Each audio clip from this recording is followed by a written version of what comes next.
Bonjour à tous. Il y a une question que beaucoup d'âmes sensibles se posent, souvent sans oser le dire à voix haute. Est-ce que je suis une guérisseuse? Est-ce que j'ai ce don? Est-ce que c'est pour moi? Et souvent, cette question surgit dans les moments de bascule, quand les anciens repères tombent, quand on ne supporte plus le monde tel qu'il est, quand l'invisible commence à nous parler sans qu'on sache encore l'écouter. Mais cette question n'est pas une question qui peut venir du mental. C'est une question de destinée. Et aucune destinée ne se comprend par l'intellect. Ça se sent, elle s'écoute, elle se reconnaît. On confond souvent faire des soins avec être guérisseuse. Être guérisseuse, ce n'est pas juste apprendre une méthode, ce n'est pas un métier, ce n'est pas un label ou un plan de carrière. Être guérisseuse, c'est une manière d'habiter le monde, une qualité d'être, une capacité à écouter, à relier, à bénir, à contenir, à tenir l'espace. Une façon d'aimer qui transmute, mais sans faire de bruit. Ce n'est pas seulement une capacité, c'est une présence. Avant tout une présence, une posture intérieure. C'est un feu qui brûle en permanence, parfois invisible aux autres, mais que les âmes qui savent voir perçoivent. Ce qu'il faut retenir, c'est que ce qui guérit ne s'apprend pas, ça se révèle quand l'ego se tait. Et il y a néanmoins des signes qui montrent qu'une âme de guérisseuse est en train de s'éveiller. Le premier signe, c'est lorsque vous ressentez une urgence intérieure à vous mettre au service. Ce n'est pas une envie de faire quelque chose, c'est une sensation brûlante, discrète, qui dit « je ne peux plus vivre à côté de ce que je porte en moi ». C'est lorsque vous êtes traversé par l'invisible depuis toujours sans pouvoir l'expliquer. Quand vous sentez les lieux, vous sentez les gens, vous sentez les humeurs, vous savez percevoir parfois ce qui va arriver. Vous ne savez pas comment vous savez, mais vous savez. Et un autre signe qui montre que votre âme de guérisseuse est en train de s'éveiller à elle-même, c'est que vous ne pouvez plus faire semblant. Le superficiel vous épuise et vous ne supportez plus les conversations sans connexion justement à l'âme. Vous avez besoin de vrai, de nu, de profond, même si c'est inconfortable.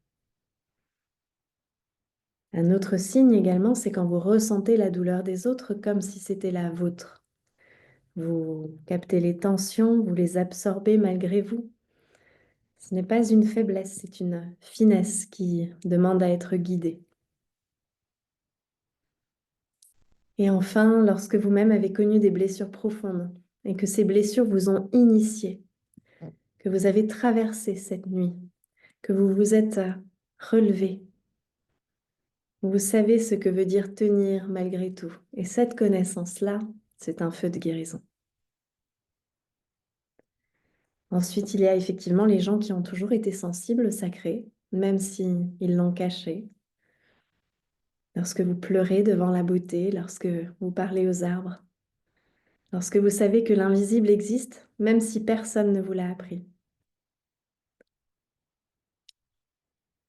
Et puis, il y a ceux qui sentent que leur amour peut faire du bien, sans même parler, juste avec un regard, un mot, une présence. Quelque chose en eux qui agit naturellement. C'est là que réside la graine, justement.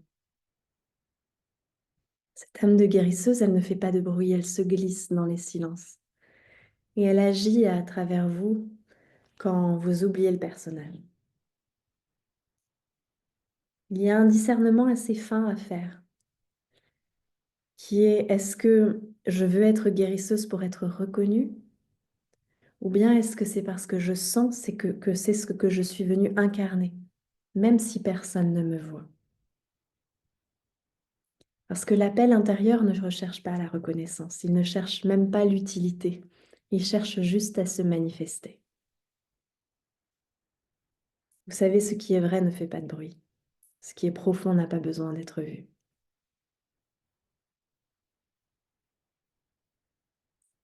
La guérison, elle ne dépend pas seulement de la technique.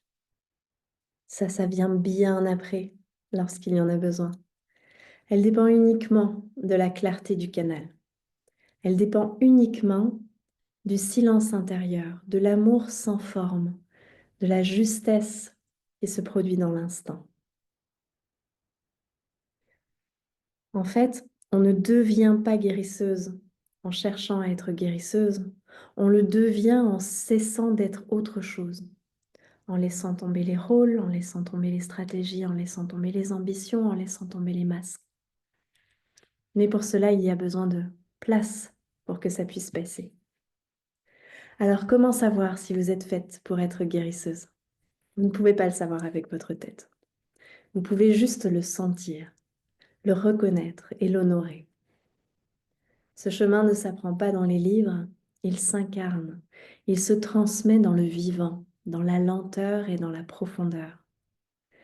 Et c'est pourquoi il existe des espaces où ça devient possible, où on n'enseigne pas un rôle mais une posture, où on ne transmet pas des outils mais une présence. L'école des guérisseuses est un de ces espaces, un lieu où on revient à l'essentiel, où on se dépouille de tout ce dont on n'a plus besoin pour laisser émerger la vraie médecine. La médecine du cœur, la médecine du feu du cœur. Si vous sentez que ce chemin est le vôtre, vous saurez le reconnaître. En attendant, restez proche de votre cœur, de votre vérité et bénissez chaque pas.